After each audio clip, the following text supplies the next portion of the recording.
Salam alaikum, bonsoir. Depuis la Constitution de 2001, les Comores ont vécu dans une relative stabilité politique, ponctuée d'un fonctionnement démocratique relatif de ses institutions. L'ancrage de cette stabilité n'est autre que la présidence tournante pour une période de 5 ans.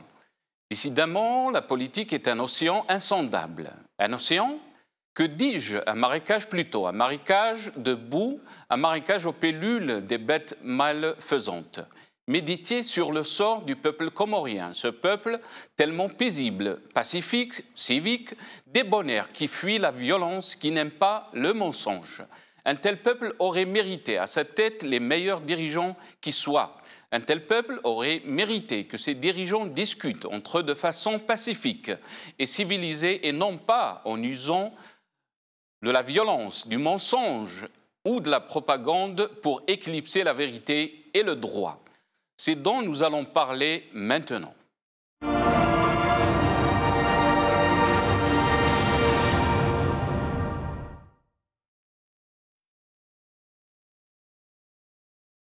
Chers téléspectateurs, salam alaikum, bonsoir. Donc le vif du sujet d'aujourd'hui, la crise politique aux Comores. J'ai le plaisir d'accueillir ici avec nous, sur le plateau, M. Kamal Abdallah, secrétaire général de l'Union de l'opposition comorienne en France.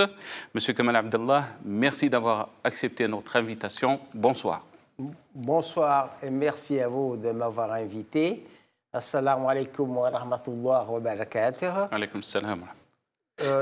J'ai aussi le plaisir d'accueillir sur ma gauche Dr Adam Seyid Youssef Jimi, porte-parole du parti Joua en France. Dr Adam Jimi, salam alaikum. Merci d'avoir accepté notre invitation. Salam alaikum Nasser. Je vous remercie de m'avoir invité, de nous avoir invités pour essayer d'éclaircir un peu avec vous la crise qui sévit actuellement dans notre pays. Très bien, très bien. On essaiera d'apporter un petit peu plus de lumière par rapport à ce qui se passe aux Comores. Beaucoup disent que la situation en ce moment est très dangereuse, politiquement. On essaiera de comprendre ce qui se passe. Bien sûr, je poserai la première question à vous, M. Kamal Abdallah. Vous êtes là pour parler de la situation politique et de l'injustice sociale que votre pays traverse en ce moment. En effet, c'est bien le cas de le dire. Notre pays, j'ai beaucoup aimé votre introduction, vous avez parlé de marécage. Et notre pays est en train de patauger dans un marécage, pour ne pas dire du sable mouvant.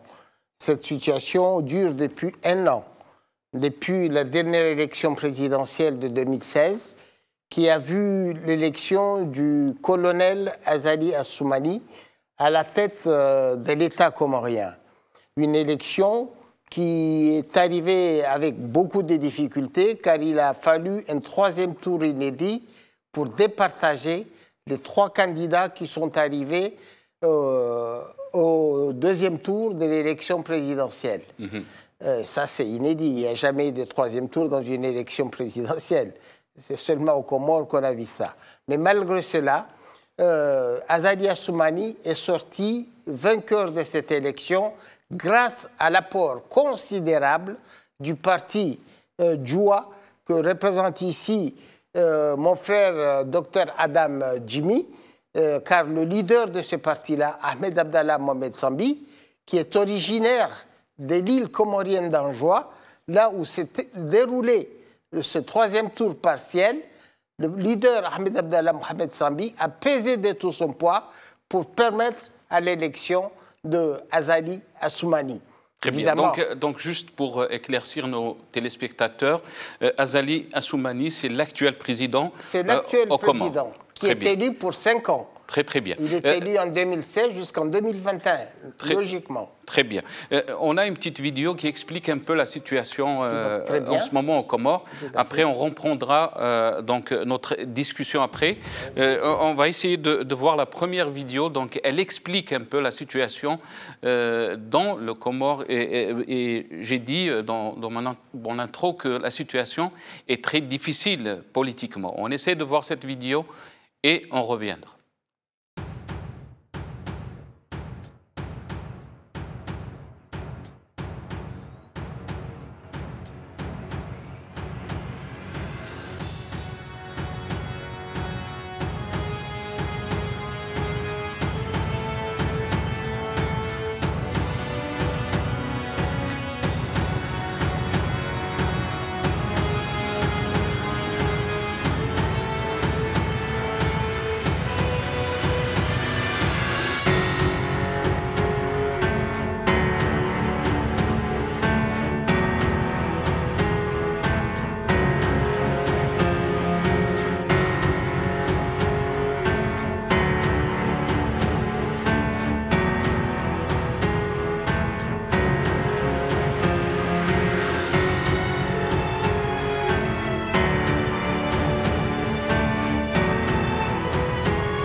Donc, c'est une petite vidéo qui explique un peu la situation. En ce moment, il y a des manifestations de soutien pour le président Mohamed Sambi, mais on va revenir.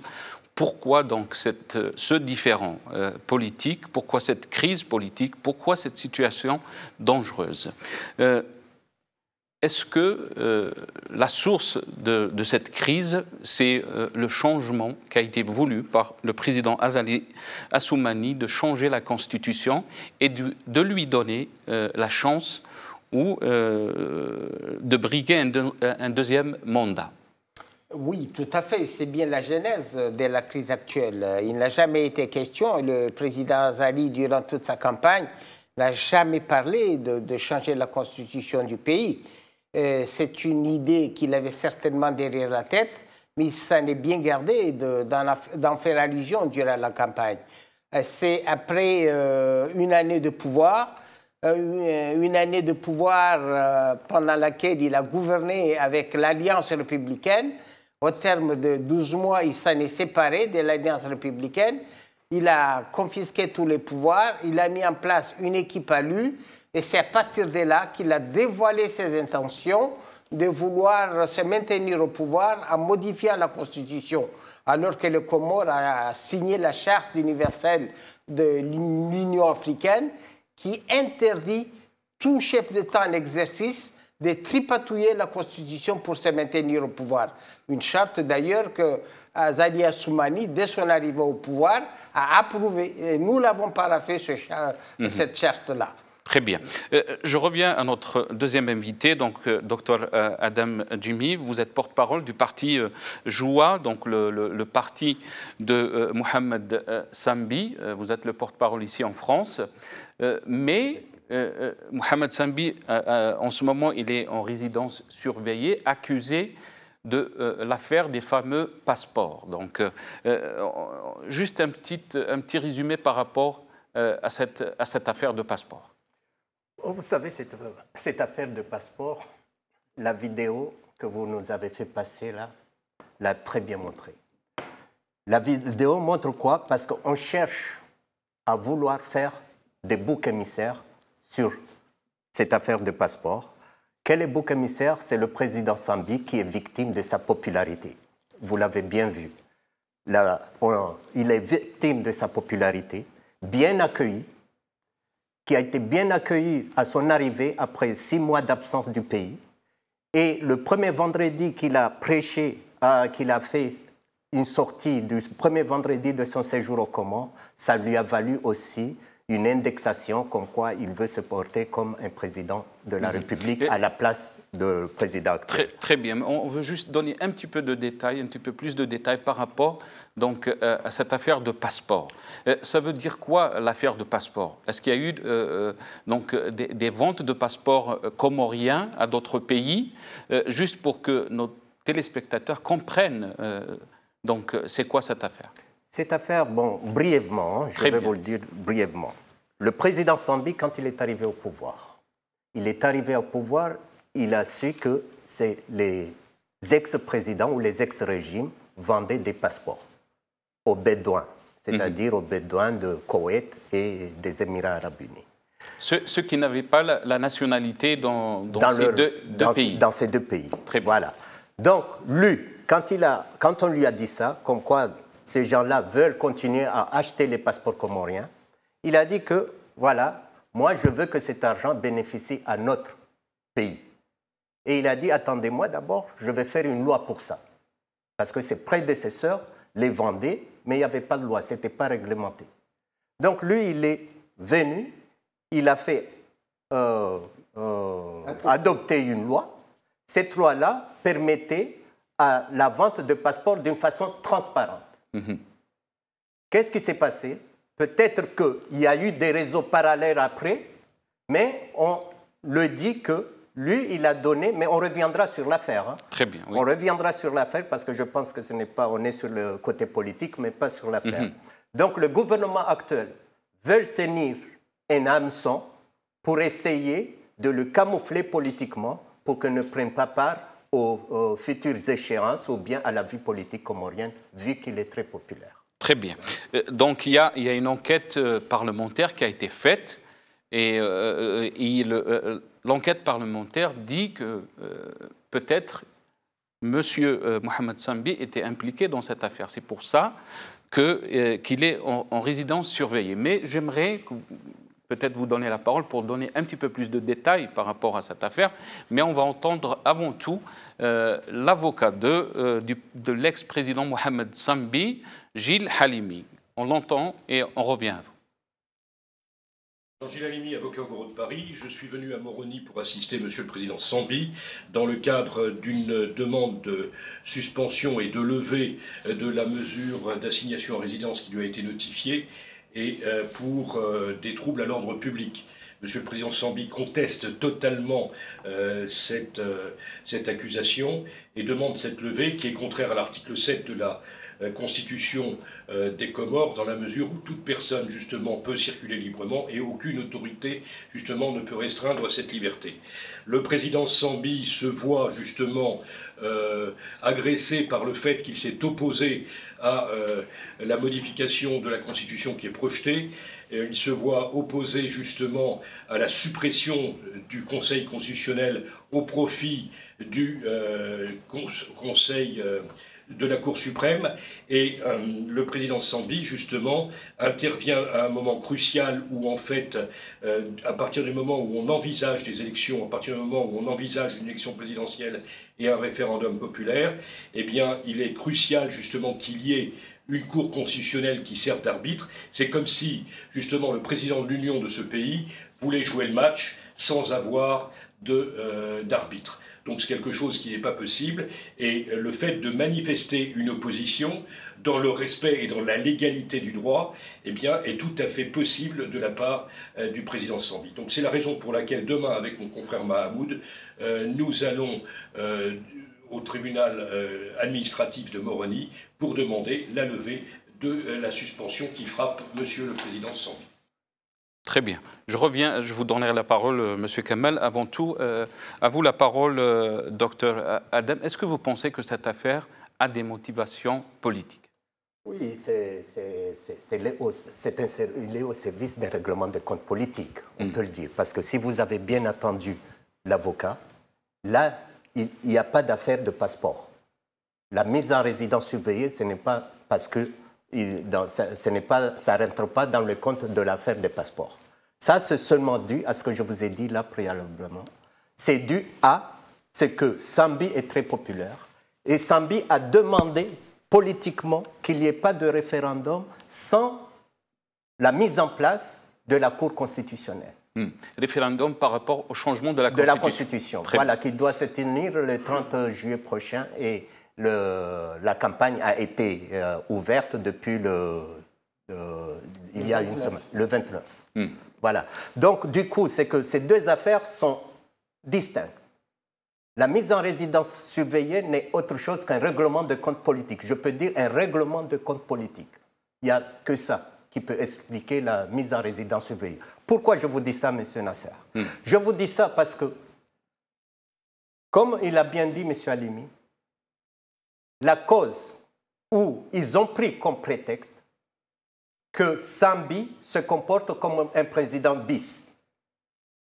Pourquoi? Ce n'est pas Sambi, lors de son passage à la mosquée, qui a demandé à la population de chanter l'hymne national. C'est que toute la population qui était dans la mosquée, cette population-là était tellement contente de voir Sambi, vu son absence, vu qu'il a un aura, et ils ont commencé à chantonner l'hymne national. Et le président Azali était dans cette même mosquée. Lui, il est passé incognito, personne ne l'a vu. Il est sorti, personne ne l'a remarqué qu'il était sorti.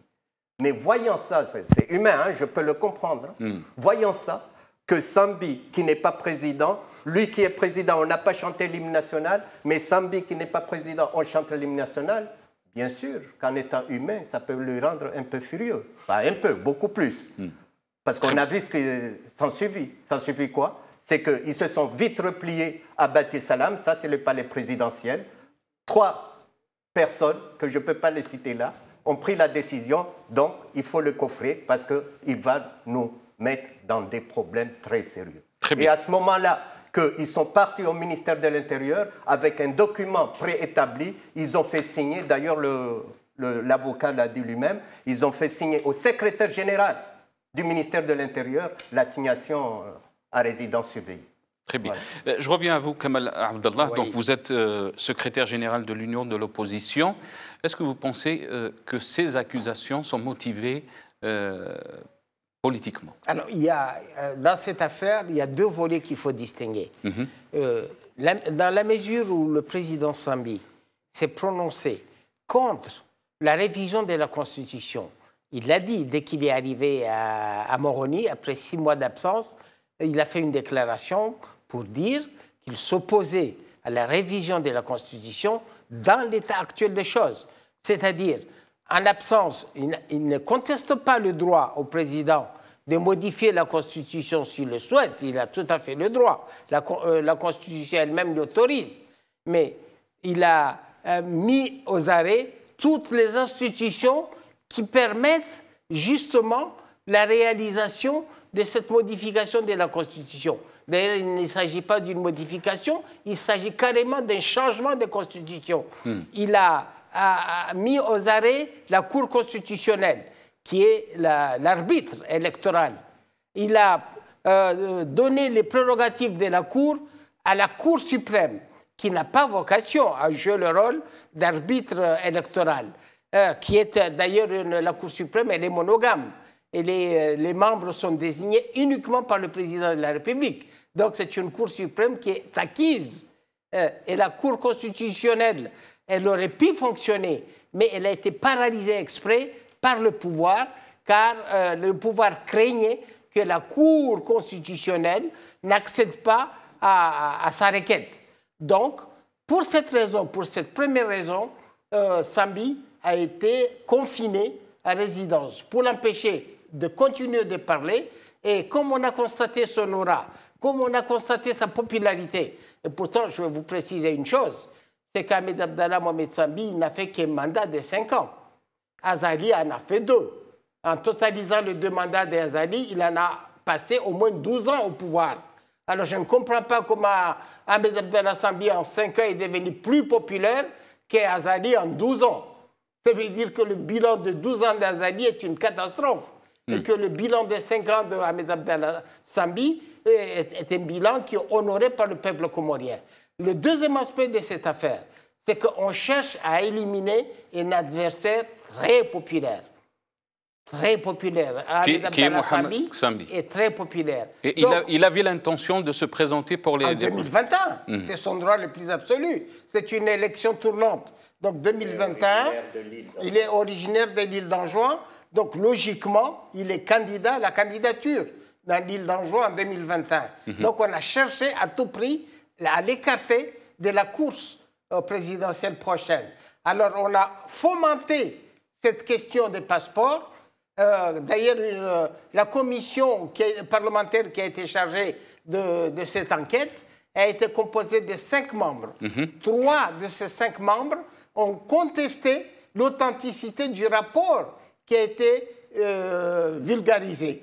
Ils ont dit que ce rapport-là n'est pas conforme au rapport initial, et que ce rapport a été truffé de mensonges et qu'il y a là une volonté manifeste d'atteinte à la personnalité d'Ahmed Abdallah Sambi. Très bien. On a l'intervention d'un député. On va Avant d'aller, je voudrais faire un éclaircissement sur ce que la Cour constitutionnelle, la composition de la Cour constitutionnelle chez nous et la composition de la Cour suprême. Il avait commencé. La Cour constitutionnelle, les motivations du président Azali de ne pas faire que la Cour constitutionnelle fonctionne, c'est qu'il avait des idées derrière la tête de venir jusqu'à ce coup d'État constitutionnel. Je m'explique. C'est que la Cour constitutionnelle, 7 membres de cette Cour sont nommés par les hautes personnalités du pays, à savoir le président de la République, les 3 vice-présidents, le président de l'Assemblée nationale et les 3 gouverneurs. Donc vous voyez, elle est hétéroclite. Et la Cour constitutionnelle, dans ce cas-là, le président ne pourrait pas la contrôler. Par contre, comme il l'a dit, la Cour suprême, elle est composée de 3 juges qui ne sont nommés que par le président. Donc le président va facilement les contrôler. Donc tout ce qui pourrait passer après dans son processus de coup d'État constitutionnel, la Cour suprême va valider. Et c'est pour cela qu'il a abrogé la Cour constitutionnelle. Il n'a pas abrogé, mais il a transféré les compétences de la Cour constitutionnelle vers la Cour suprême. Ça, c'est très important pour que les téléspectateurs du monde entier puissent comprendre le machiavélisme de notre président Azali Assoumani. Très bien. On reviendra sur cette enquête parlementaire donc, qui a été constituée de 5 membres. Oui. Un de ces membres, c'était le député Oumouri Madi Hassani, qui a fait une déclaration par rapport aux conclusions de cette enquête. On essaie de l'écouter. On va écouter donc, le député Oumouri Madi Hassani et on revient.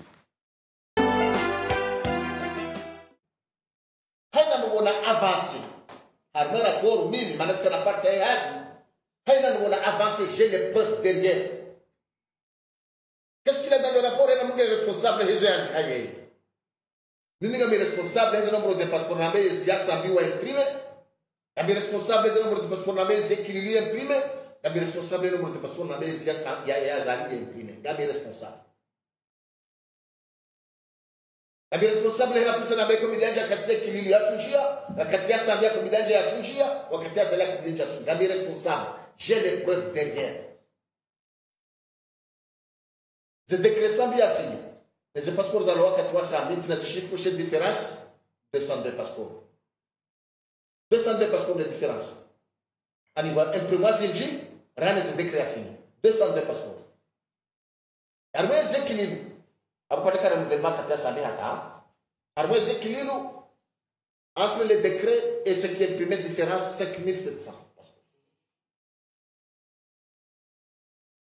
À des imprimés, on va dire 5700. Rija Haruma et Yezia Colonel Azari. 0 décret, 304 premières demandes. 0 décret, 304 imprimés. Jamais je ne commande, j'ai un imprimé.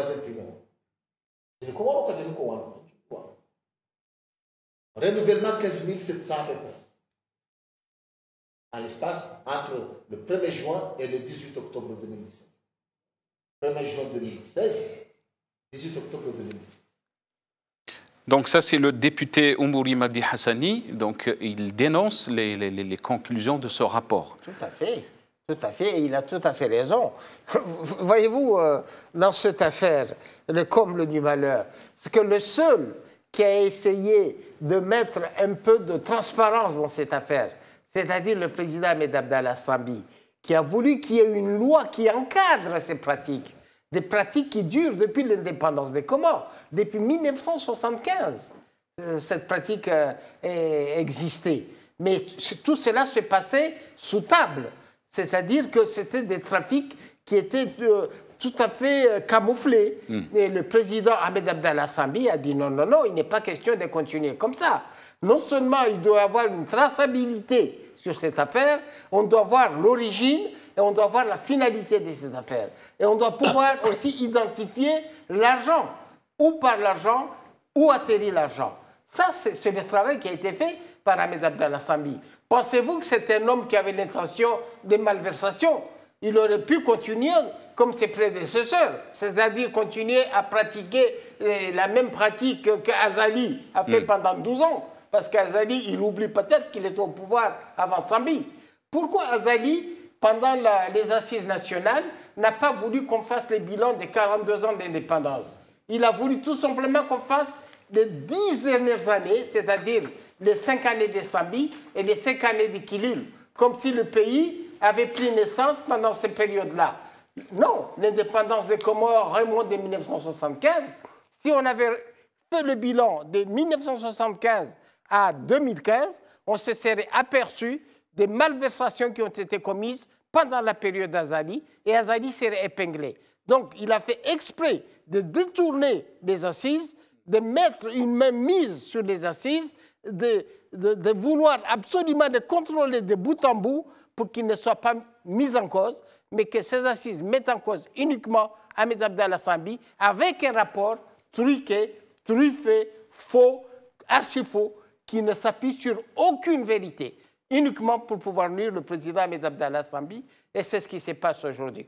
Donc vous voyez très bien que c'est uniquement une affaire politique et qu'il n'y a rien de juridique. L'assignation à résidence de M. Ahmed Abdallah Mohamed Sambi a été signée par le secrétaire général du ministère de l'Intérieur. Ce n'est pas son rôle. Ni le secrétaire général, c'est une décision administrative, ni le secrétaire général n'a pas vocation à le faire, ni le ministre de l'Intérieur n'a pas vocation à le faire. C'est une affaire juridique. Elle revient donc au ministère de la Justice, au garde de Sceaux.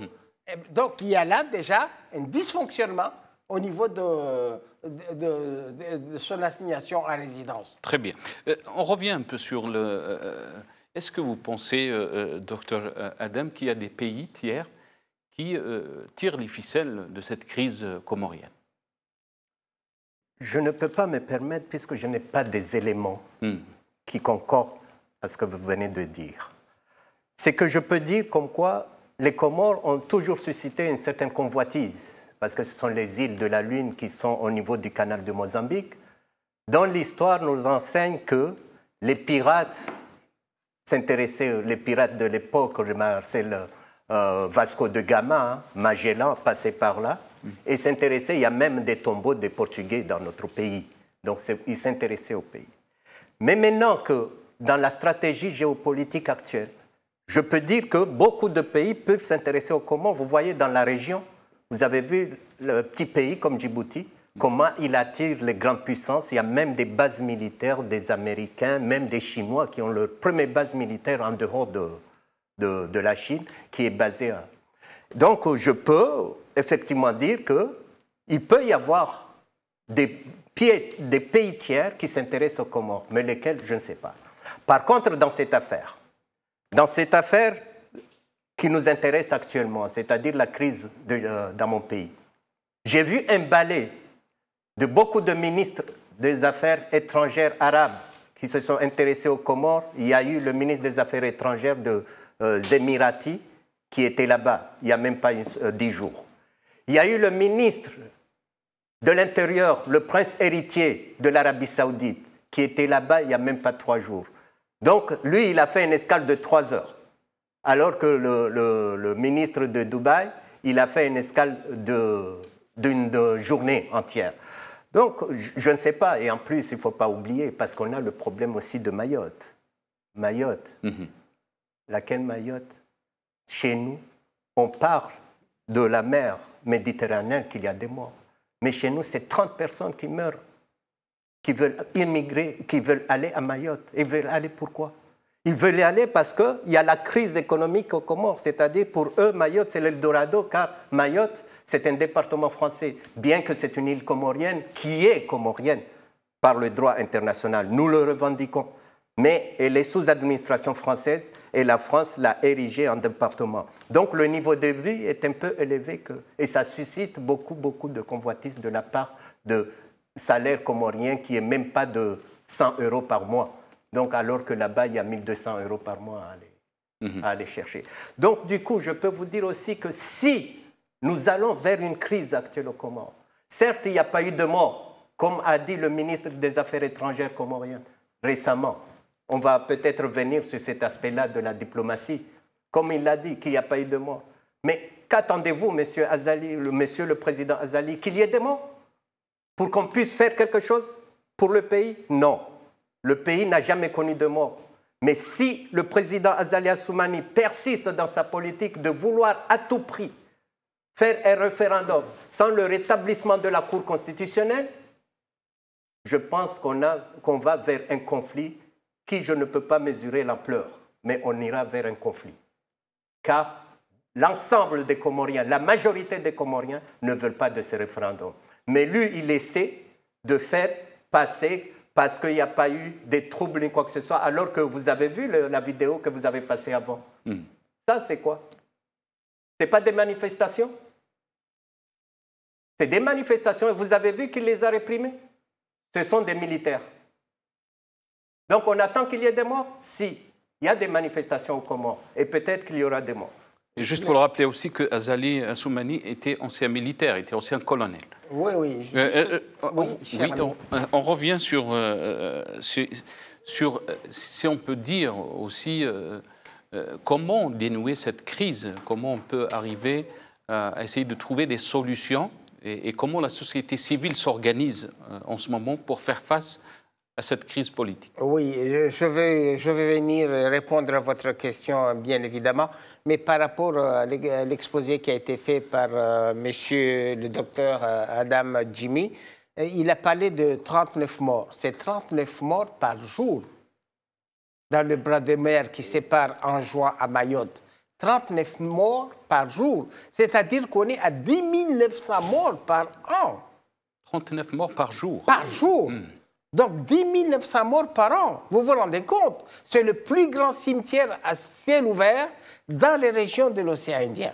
Et puis pour l'intérêt que suscite l'archipel des Comores aujourd'hui, parce que l'archipel des Comores, contrairement à ce qu'on nous disait, que c'était uniquement un rocher volcanique, l'archipel des Comores s'est assis sur une manne d'or, elle s'est assise sur du pétrole, elle s'est assise sur du gaz. Il y a autant de pétrole en archipel des Comores qu'il y en aurait au Qatar, et autant de gaz qu'il y en aurait en Union soviétique, en Russie. Est-ce que vous pensez qu'il y a des attises des pays Évidemment que c'est là qu'on attise les convoitises des pays. Tout à fait. Il a parlé d'un balai diplomatique, évidemment. Et puis il y a l'aspect religieux. On veut aussi nous entraîner dans une guerre confessionnelle. Or, le Comores n'a jamais connu de guerre confessionnelle. Le Comores est un pays musulman depuis la nuit des temps. Nous avons toujours pratiqué notre islam avec paix, avec tranquillité, avec tolérance, avec équilibre. Et cela n'a jamais rien abrogé, y compris la démocratie. Elle est en parfaite harmonie avec la pratique de l'islam. Aujourd'hui, on veut nous entraîner dans des guerres confessionnelles, des chiites, des sunnites, des ceci, de cela. Mais ça, ce n'est pas notre problème. On veut faire de nous ce qu'on a fait en Somalie, ce qu'on est en train de faire au Yémen. Mais nous n'allons pas rentrer dans ce piège-là. Et c'est pour ça que nous disons à la communauté internationale, il ne faut pas que cette communauté internationale joue le rôle des corbillards.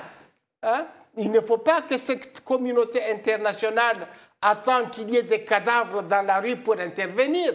Elle doit intervenir au nom du droit d'ingérence humanitaire. Elle doit intervenir pour empêcher les morts. Parce que nous sommes combien? Nous sommes 700 000 habitants. 300 000 sont à l'extérieur. 10 000 qui meurent chaque année dans la mer. Donc, il reste à peu près 35 000. Quelle était la position des Nations Unies donc, par rapport à cette crise? Et on a vu l'Union des pays africains qui était réunie à Nouakchott. Tout à fait. Donc, alors, je vais justement aborder cette question, puisque vous me la posez. Je voudrais dire ici, d'ailleurs, que nous, Union de l'opposition comorienne, la globalité, aussi bien ceux qui sont à l'intérieur que ceux que je représente ici à l'extérieur, nous saluons la position unanime de la communauté internationale. Lors du 31 sommet des chefs d'État en Mauritanie, dans la capitale Nouakchott, du 1er au 2 juillet 2018, le sommet a exprimé sa désapprobation quant à la volonté manifeste du président Azali de vouloir changer la Constitution. Et défaire les accords de Fomboni, des accords qui nous ont amené stabilité et paix sociale depuis 2001, qui ont permis une présidence tourmente sans encombre, et qui permettent aussi à la minorité moëlienne, l'île la moins peuplée des Comores, de pouvoir se sentir impliquée et d'exercer un droit constitutionnel en exerçant la présidence, comme tout le reste. Et puis je vais vous dire une chose, on n'échange pas des montures au milieu du gué, on n'échange pas une équipe qui gagne. Et puis, si Azali ne peut pas se permettre de modifier la Constitution, parce que tout simplement, quand on prétend faire quelque chose, quand on veut faire quelque chose prétendument pour notre avantage et qu'on le fasse sans notre consentement, c'est qu'on le fait contre nous. Si on fait les choses pour nous, il faut avoir notre consentement. Si on le fait sans notre consentement, c'est qu'on le fait contre nous. Ça, ce n'est pas moi qui le dis, c'est Nelson Mandela qui le dit. Donc, on voit très bien que la volonté du président Azali, c'est tout simplement une quête de pouvoir, une quête d'enrichissement, une quête de prestige, et rien de cela ne concourt au bien-être du Comorien. Très bien, très bien. Je voudrais revenir sur oui. les passeports, l'affaire du passeport, parce que... Très rapidement, parce qu'on veut aussi parler un peu de la diplomatie. Oui, oui. Mais l'affaire du passeport est très importante par rapport à la vidéo qu'on a vue là. Très bien. Vous avez vu? C'est que, vous savez, dans cette affaire de passeport, ce rapport qui a été remis au président Azali, voilà le rapport. C'est un rapport que le député Oumouri l'a dénoncé. Donc fait, ça c'est les 5 députés qui ont fait le rapport. Oui, oui, mais qui a été rédigé. Mais qui a été rédigé, on ne sait pas par qui, mais pas par tous les 5. Parce que les 3 députés, là, la vidéo qu'on vient de voir, ils ont dit comme quoi ils n'étaient pas là quand ce rapport a été rédigé. Au fait, pour que ça soit eux, il fallait que le rapport, la commission vienne à l'Assemblée, le présenter d'abord solennellement au président de l'Assemblée nationale, et ils ne l'ont pas fait, c'est-à-dire ils n'ont pas suivi les procédures. Mais le président de l'Assemblée nationale, qui a fait allégeance, excusez-moi du terme, au président de la République, a donné ce rapport, on ne sait pas d'où il a été écrit, puisque Très bien. Donc, du coup, ce que je vais dire par là, dans ce rapport, Oumouri a dit qu'il y a eu 200 passeports de plus qui ont été donnés sans passer par la loi. C'est-à-dire que ça a été fait, peut-être par des réseaux parallèles, au temps de Sambi. Mais c'est Sambi qui est en prison, c'est-à-dire qui est en résidence surveillée. 5700 passeports de plus qui ont été faits au régime après Sambi, c'est-à-dire le prédécesseur du président Azali. Et là, actuellement, il y a 304 passeports qui ont été faits sans que le président Azali ne fasse un décret. Mais aucun membre de ce gouvernement n'est cité dans ce rapport. Ni inquiété, ni cité. Par contre, j'aimerais bien qu'on passe une photo là que vous allez voir. Une photo, s'il vous plaît. Très bien. Donc ça, c'est important. Très bien. Ça, c'est le hashtag. Non. Le photo de la photo, c'est pas le hashtag. Une autre photo que j'ai donnée, si vous pouvez lui demander. Très bien. On va essayer de voir la photo. J'espère qu'ils l'ont. Oui. Une photo. Très bien. Voilà. Vous regardez ça? Oui.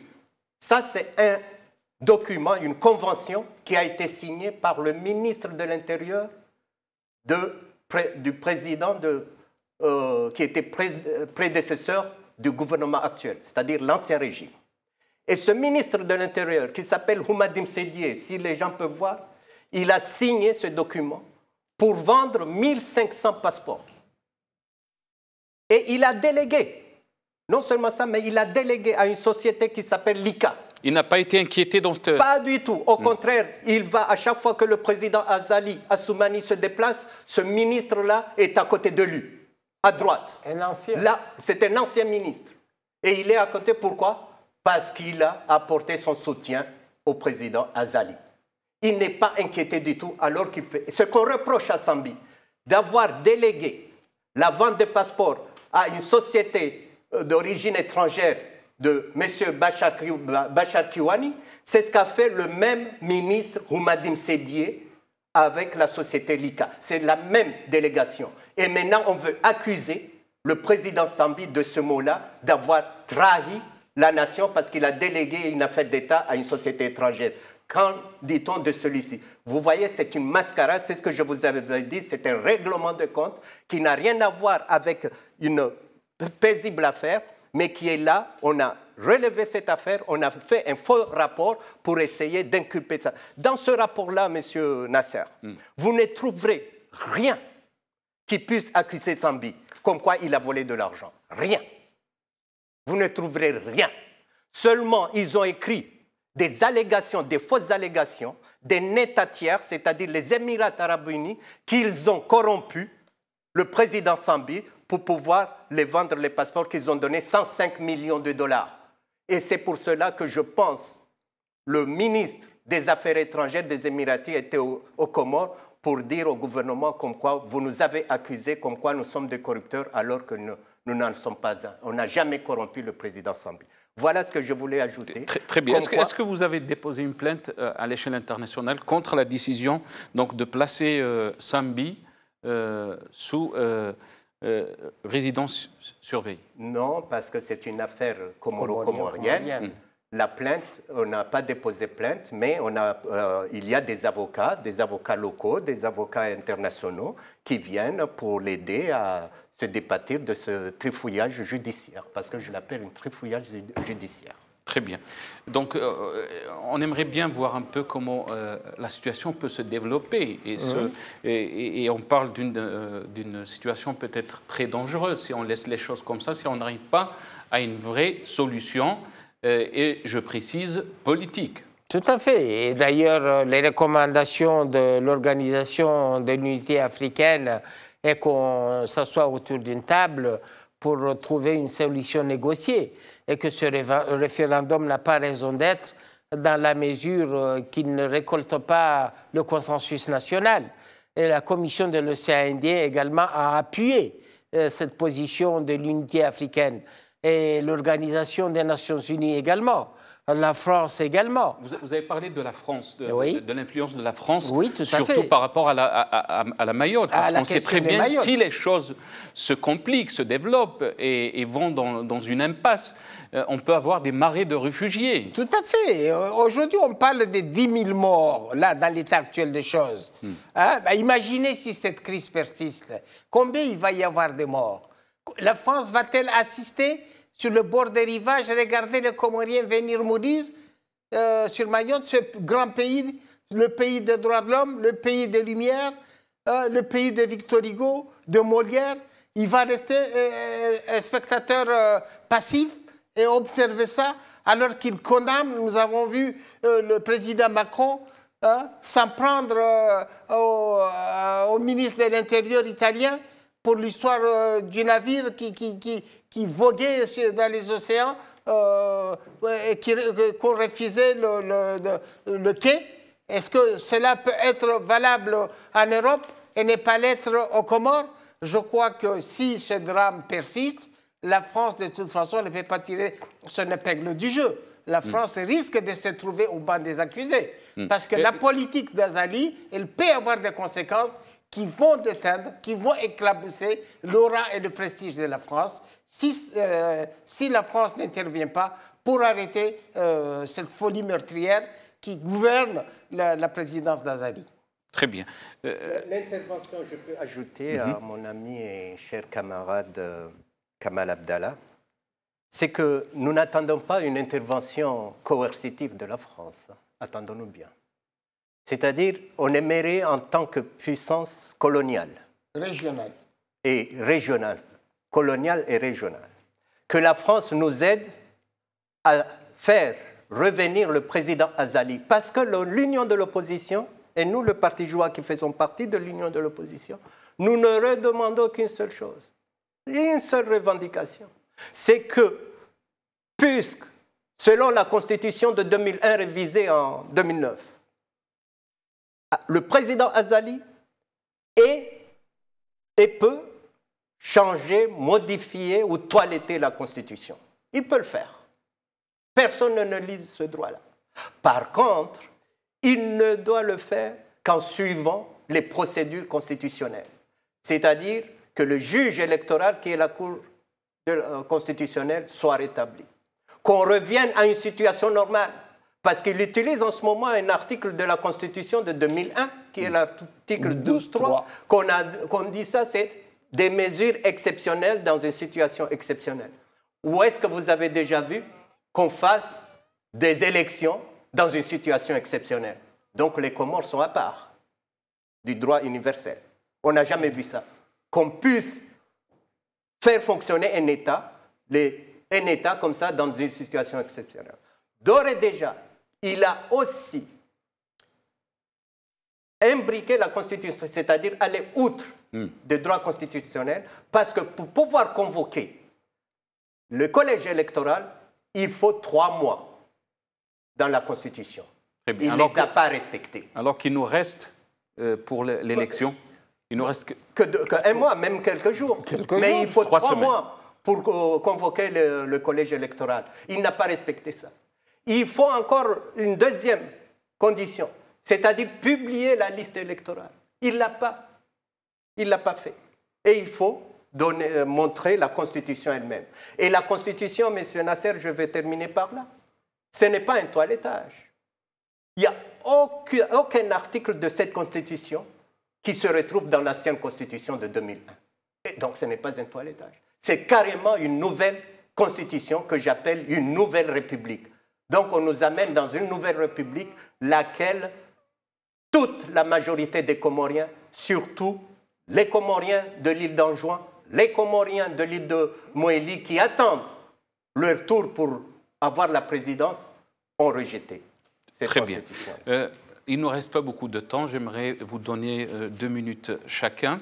Le vice-président, donc Jafar Ahmed, qui dénonce le projet de référendum et le qualifie d'anticonstitutionnel. Tout à fait. Est-ce que vous pensez, s'il y a référendum donc le 30 juillet, et la Constitution est changée, et peut-être même Azali Assoumani va se présenter, va briguer un autre mandat, quelles sont les conséquences? Quel avenir pour les Comores? Oui. D'abord, je voudrais saluer le courage du vice-président Jafar Ahmed. C'est un juriste de formation. C'est un homme d'un courage exceptionnel. C'est un héros de la morale. Hein? C'est une personnalité qui a été capable de tenir tête à Azali. Tout en vice-président actuel. Il est actuellement le premier vice-président. Je vis 3 situations analogues. De 1975 à 1978, le régime qui était là, il a commencé à se fissurer de l'intérieur pour s'écrouler par la suite au bout de quelques mois. C'était le régime d'Ali Swali. Je vis un deuxième régime, c'est celui d'Ahmed Abdallah. Tout ça, ce sont des régimes à caractère dictatorial. Hein.